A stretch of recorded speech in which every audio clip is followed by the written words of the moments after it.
নমস্কার। সঞ্জয় দেবশাস্ত্রীর তরফ থেকে সকল দর্শক বন্ধুদের স্বাগত।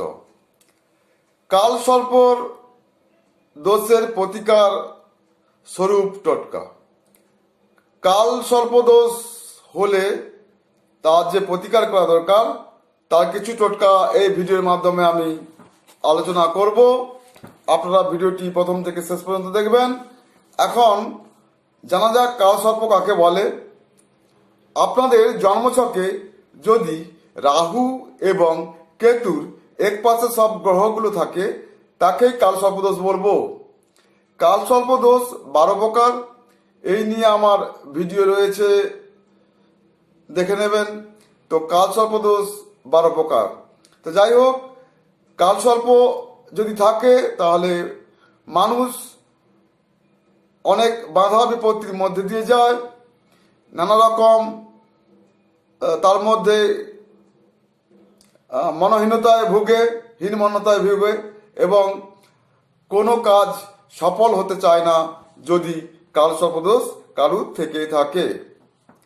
আবার বলি, কালসর্পদোষ কাকে বলবো? জন্মছকে রাহু এবং কেতুর এক পাশে সব গ্রহগুলো যদি থাকে তবে তাকে কালসর্পদোষ বলবো। যদি দেখা যায় সব গ্রহগুলোর মধ্যে একটি গ্রহ অন্য সাইডে রয়েছে তখন বলবো, যদি শনি থাকে শনি ভঙ্গ কালসর্পযোগ, বুধ থাকলে বুধ ভঙ্গ কালসর্পযোগ, যদি একটি গ্রহ থাকে। আর যদি সব গ্রহ এক পাশে থাকে তো কালসর্পযোগ ধরে নেওয়াই যেতে পারে। আর কালসর্পদোষের জন্য কিছু টোটকা এই ভিডিওতে আমি আলোচনা করব। যাতে কালসর্প রয়েছে জ্যোতিষীকে দেখিয়ে যদি মনে করেন যে কালসর্পদোষ রয়েছে তবে এই টোটকাগুলো করে নিতে পারেন।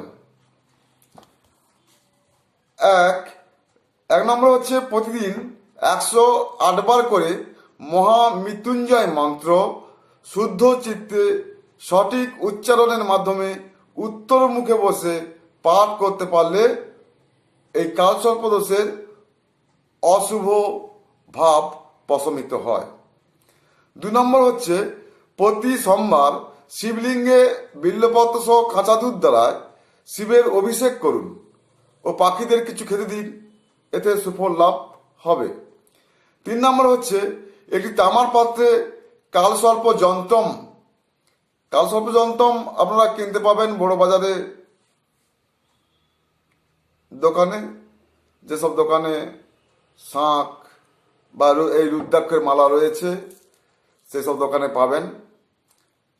তো কালসর্প যন্ত্রম সেটা পাবেন। সেটা নাগ পঞ্চমীর দিন ওই যন্ত্রের বিধিসম্মতভাবে পূজা করলে সুফল প্রাপ্তি ঘটবে। কি বললাম?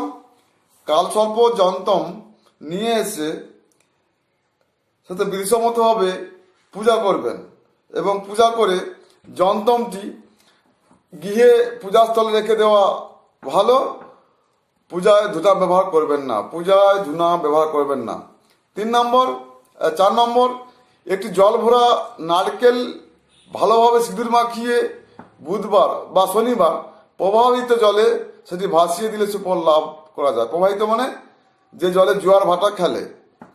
5 নম্বর শ্রাবণ মাসের যে কোনো সোমবার কালসর্পযোগ শান্তি যজ্ঞ করাতে পারলে দোষ প্রশমিত করা সম্ভব হয়। 6 নম্বর প্রতিদিন স্নান করার পর উত্তর দিকে মুখ করে দাঁড়িয়ে ওম নমঃ শিবায় এই মন্ত্র যত বেশি সংখ্যক জপ করতে পারবেন ততই মঙ্গল হবে।